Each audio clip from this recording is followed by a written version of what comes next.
قرآن پاک اللہ رب العزت کا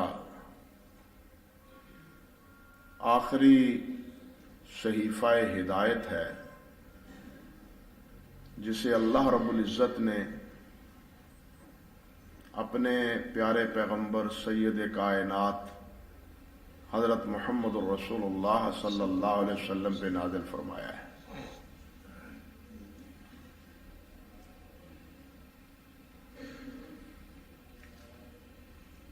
اس کی ایک ایک آیت کا ایک ایک حرف اللہ کی توفیق اور مہربانی اور کرم و فضل سے یہ اسی طرح محفوظ ہے جس طرح جبرائیل امین نے نبی کریم صلی اللہ علیہ وسلم کو قرآن پڑھایا تھا، اور جس طرح رسول اللہ صلی اللہ علیہ وسلم نے صحابہ کرام کو اس کی تعلیم دی تھی، اور یہ اسی طرح قیامت تک محفوظ رہے گا۔ یہ اس لیے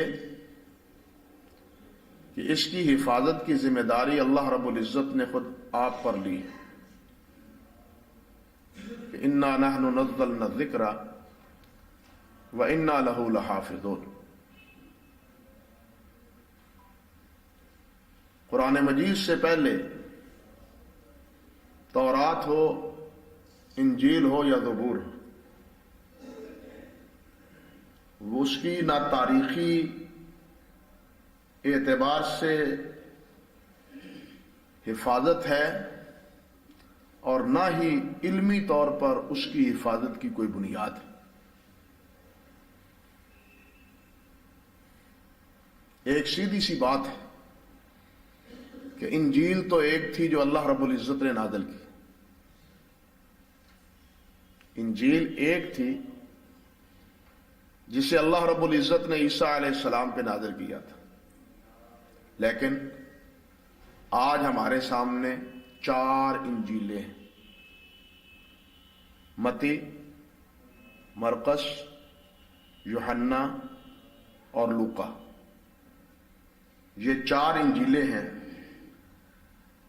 جو آج ہمارے سامنے موجود ہیں، اور پھر ان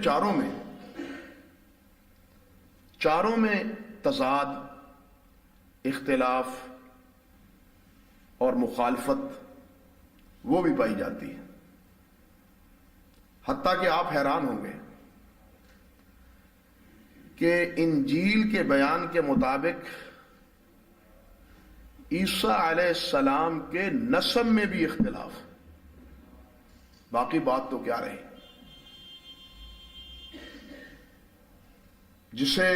جنہیں عیسائی اپنے عقیدے کے مطابق معاذ اللہ ثم استغفر اللہ ابن اللہ کہتے ہیں، اور پھر یوسف نجار کے واسطے سے اس کا نسب نامہ بھی بیان کرتے ہیں۔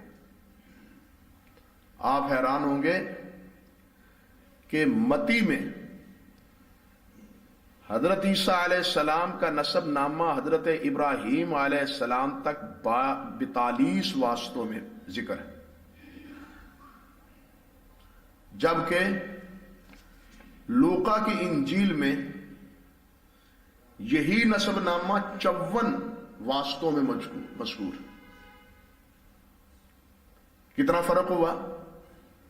کم و بیش 12-13 نسب نامے میں 12-13 گنتی کا فرق ہے، یعنی باقی احکام و مسائل اور باقی روایات اور واقعات ان سے قطع نظر ایک بنیادی بات جو حضرت عیسیٰ علیہ السلام کے متعلق ہے اس میں بھی اختلاف ہے۔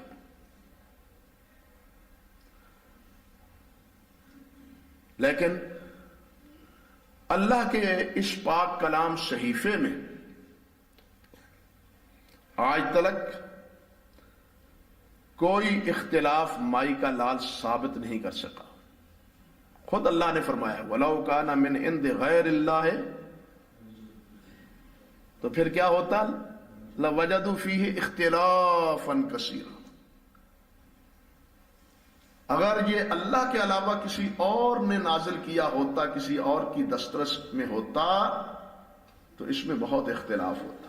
لیکن یہ اللہ کا صحیفہ ہے، اللہ نے نازل کیا ہے، اللہ کا کلام ہے، اور اللہ نے اس کی ذمہ داری لی ہے.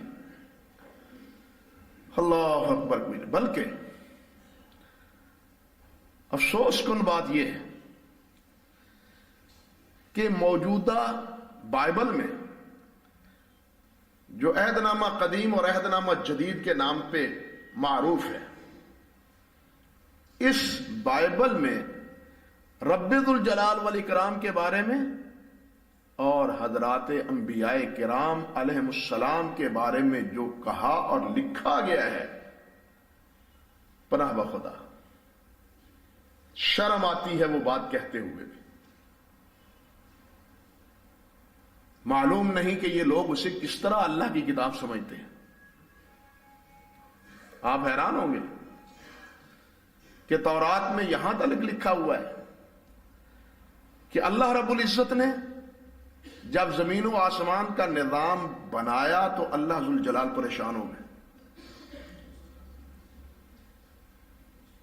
اللہ رب العزت پریشان ہو گئے، اور بنانے کے بعد اللہ رب العزت نے سستانے کے لیے ہفتے کے دن آرام کیا. اعوذ باللہ من الشیطان الرجیم.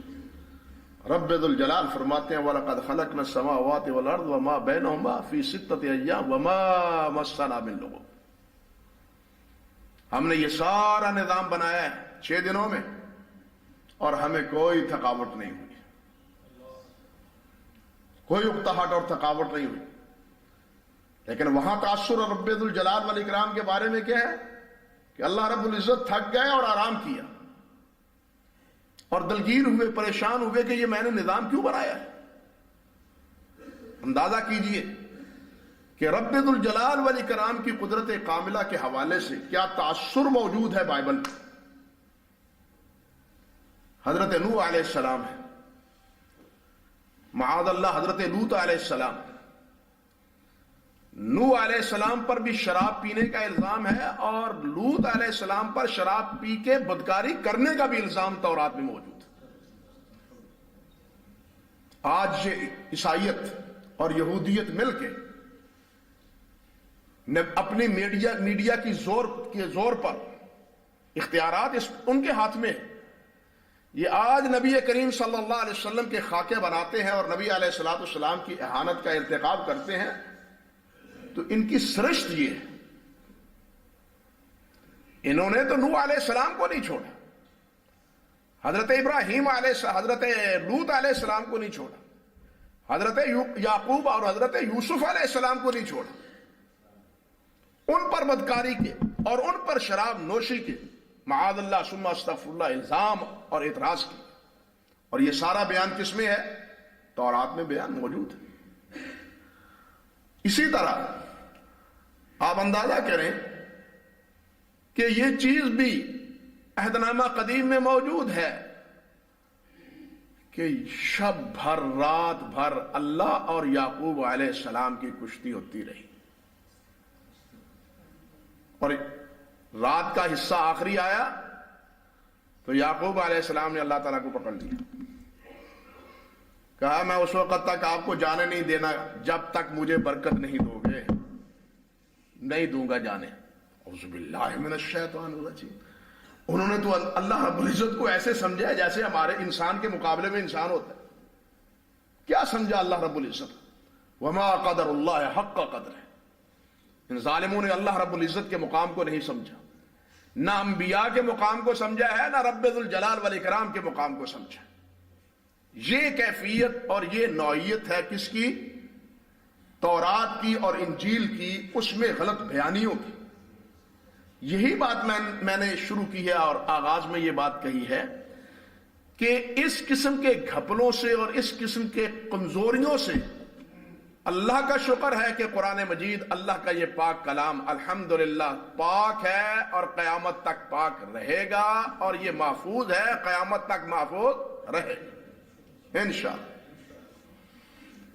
لوگوں کی مخالفتوں کے باوجود، قرآن مجید کی اہانت کے باوجود، قرآن مجید کے خلاف مقدمات کرنے کے باوجود کیا نتیجہ نکلا ہے؟ قرآن پھر بھی محفوظ، اس کی عظمت میں کوئی کمی واقع نہیں ہوئی۔ ان کے جلے دل کے پھپھولے ضرور بڑے ہیں، لیکن کوئی کمزوری یا کوئی نقص اللہ کے فضل و کرم سے وہ اس میں پیدا، قرآن کے مقابلے میں وہ کتابیں مبین بھی بنا کے ظالموں نے دیکھ لی، لیکن وہ کتنی پاپولر ہوئی، لوگوں کے درمیان اس کی کیا قدر و منزلت، کچھ بھی نہیں۔ وہ جس طرح اللہ نے فرمایا نا فوائل الذین یکتبون الکتاب بایدیہم ثم یقولون ھذا من عند اللہ، اس کی تصدیق آج کے دور میں بھی آپ نے دیکھ لی ہے۔ وہ دیکھی ہے یا نہیں دیکھی؟ تورات میں تو تعریف کی، کوشش کی کہ اپنے ہاتھ سے قرآن کی ایک نئی شکل دیکھ لوگوں کے سامنے، لیکن وہ اس میں بھی ناکام ہوئے، لیکن قرآن کی تصدیق آج بھی ہو گئی، قرآن کی تصدیق آج بھی ہوگی۔ یکتبون الکتاب بایدیہم ثم یقولون ھذا من عند اللہ، یہ ہے اللہ کا کلام، اس کو پڑھو۔ انا للہ و انا الیہ راجعون۔